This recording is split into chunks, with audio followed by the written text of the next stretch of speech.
Guide to the graphic. Here we have a cross-section of the intestinal wall.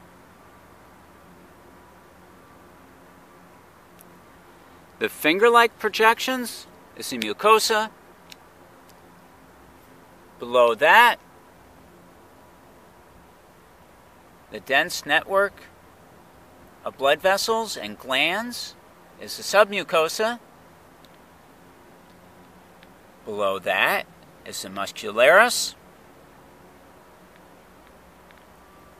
And lastly, the thin layer below that is the serosa.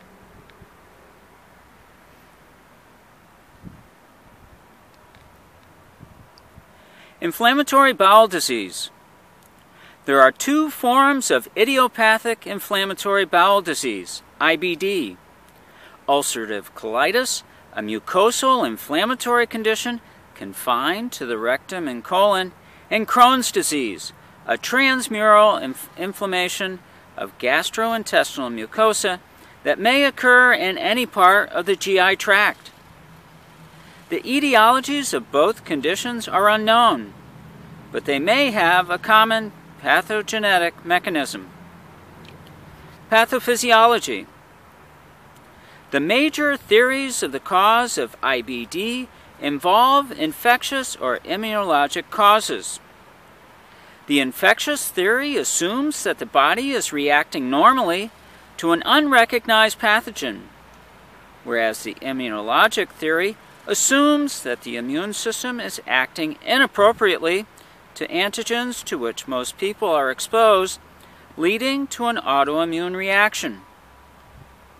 Ulcerative colitis and Crohn's disease differ in two general respects: anatomic sites and depth of involvement within the bowel wall. There is, however, overlap between the two conditions, with a small fraction of patients showing features of both diseases. Ulcerative colitis. Ulcerative colitis is confined to the colon and rectum, affects primarily the mucosa and the submucosa. The primary lesion occurs in the crypts of the mucosa, crypts of Lieberkühn, in the form of a crypt abscess. Crohn's disease. Crohn's disease is a transmural inflammatory process. The terminal ileum is the most common site of the disorder, but it may occur in any part of the GI tract. About 2/3 of patients have some colonic involvement, and 15 to 25% of patients have only colonic disease.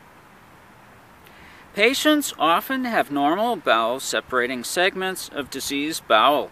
That is, the disease is often discontinuous. Complication of Crohn's disease may involve the intestinal tract or organs unrelated to it. Small bowel stricture and subsequent obstruction is a complication that may require surgery. Fistula formulation is common and occurs much more frequently than with ulcerative colitis.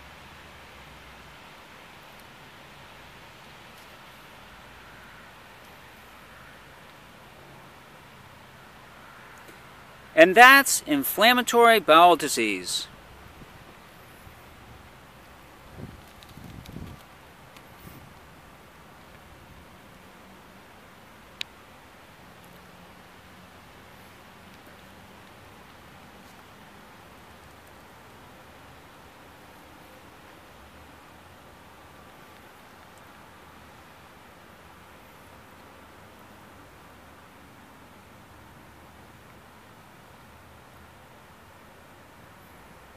Have a great day.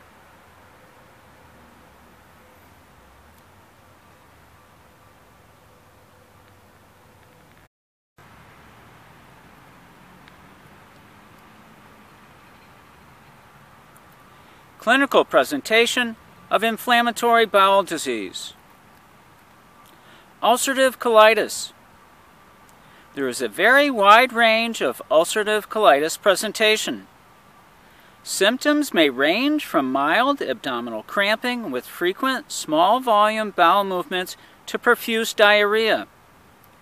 Most patients with ulcerative colitis experience intermittent bouts of illness after varying intervals of no symptoms. Mild disease had been defined as less than 4 stools daily without anemia, tachycardia, weight loss, or hypoalbuminemia, and severe disease as greater than 6 stools daily with the signs just listed. Patients with moderate disease have more prominent abdominal discomfort and usually present with diarrhea and bleeding as the major complaint. They may be noted to have a low-grade fever. With severe disease, the patient is usually found to be in acute distress, has profuse bloody diarrhea, and often has a high fever with leukocytosis and hypoalbuminemia. Often the patient is dehydrated and therefore may be tachycardic and hypotensive. Crohn's disease. As with ulcerative colitis, the presentation of Crohn's disease is highly variable. A single episode may not be followed by further episodes, or the patient may experience continuous, unremitting disease. Commonly, a patient may first present with a perirectal or perianal lesion. The course of Crohn's disease is characterized by periods of remission and exacerbation.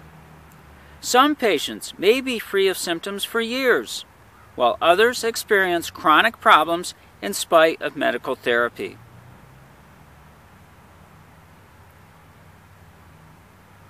And that's the clinical presentation of inflammatory bowel disease.